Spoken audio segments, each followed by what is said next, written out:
Cette vidéo est sponsorisée par Atos Information Continue. Si tu aimes la vidéo, n'hésite pas à t'abonner ou à lâcher un pouce bleu. Tu peux aussi activer la cloche de notification, comme ça tu seras prévenu lorsque de nouvelles vidéos arriveront. Si l'envie te prend, tu peux aussi faire un don sur tipeee.com, cela te permettra de financer nos travaux de recherche.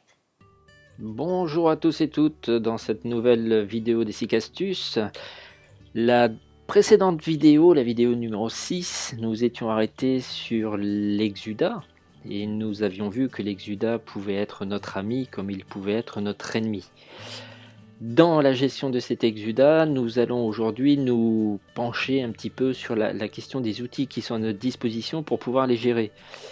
Ces outils, vous les connaissez sous l'appellation de pansement. Mais alors, grande question qui se présente à nous lorsqu'on est face à une plaie exudative, quel pansement je vais mettre dessus?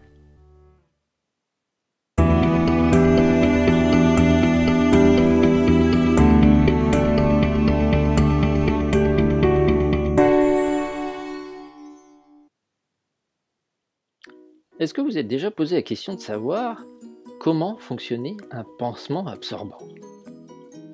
Ça paraît tout bête comme question, mais quand on utilise un outil, quand on utilise un marteau, une fourchette ou une tondeuse à gazon, la première des choses que l'on fait, c'est déjà de se renseigner, de savoir comment fonctionne l'outil que je vais utiliser. Donc quand on est face à une plaie exudative, en fait, la première des questions à se poser, et qui paraît légitime, c'est comment fonctionne mon pansement absorbant. Pourquoi cette question? Parce que si je sais comment fonctionne mon pansement, je serai plus à même de pouvoir l'utiliser. Donc on va essayer de répondre à cette question. Sinon on ne va pas aller très loin dans la présentation. Donc comment fonctionne en fait un pansement absorbant? Un pansement absorbant, avant toute chose, il est fait pour absorber.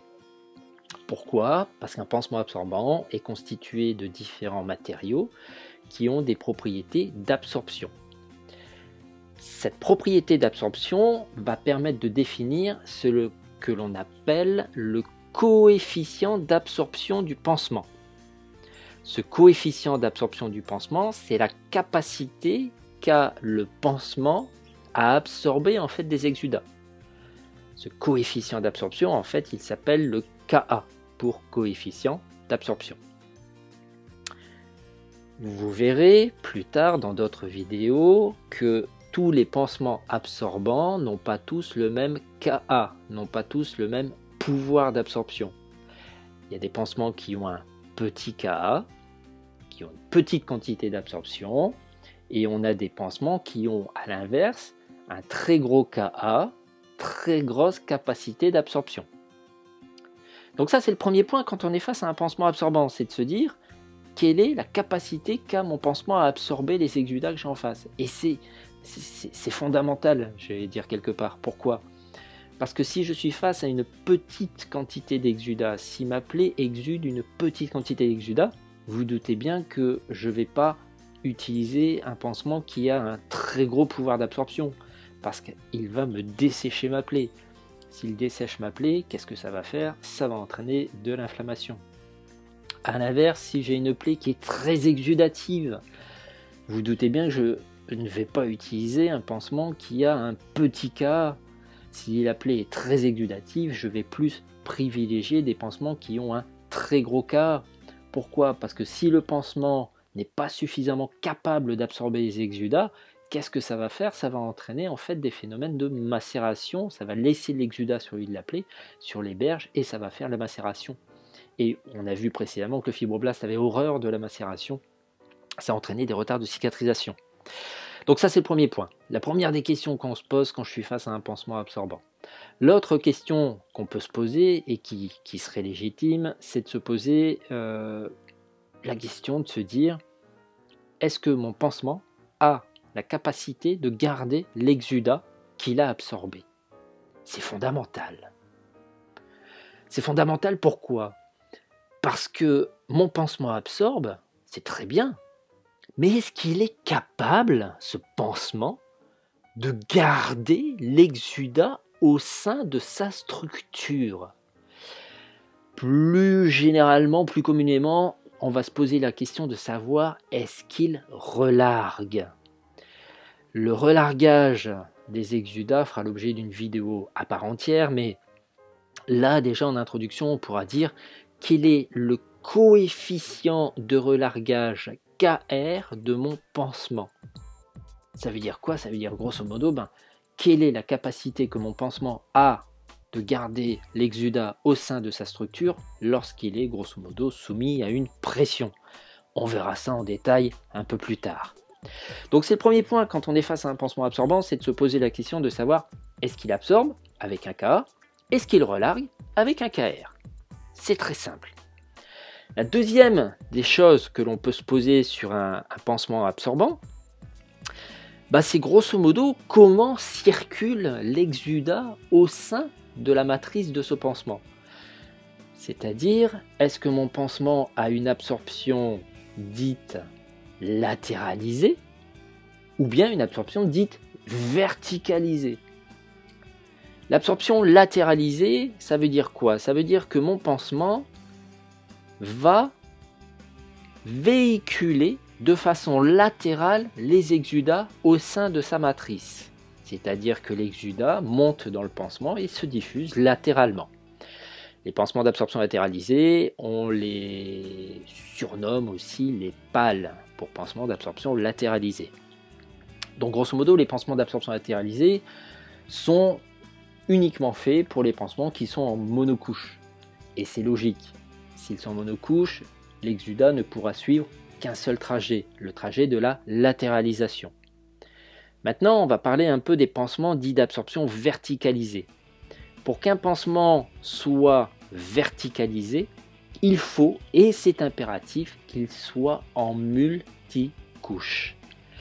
Pour être en multicouche, on verra cette notion de multicouche qui est plus une notion d'absorption dite laminaire linéaire, à contrario des absorptions dites turbulentes, mais ça fera l'objet aussi d'autres vidéos plus tard.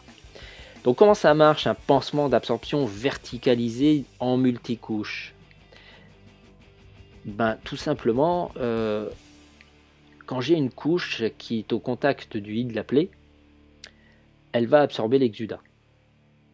Cet exudat, avant de se latéraliser, va venir au contact de la deuxième couche et va donc migrer vers la deuxième couche.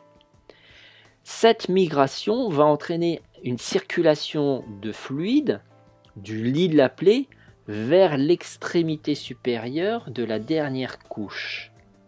On aura donc une verticalisation de l'exudat.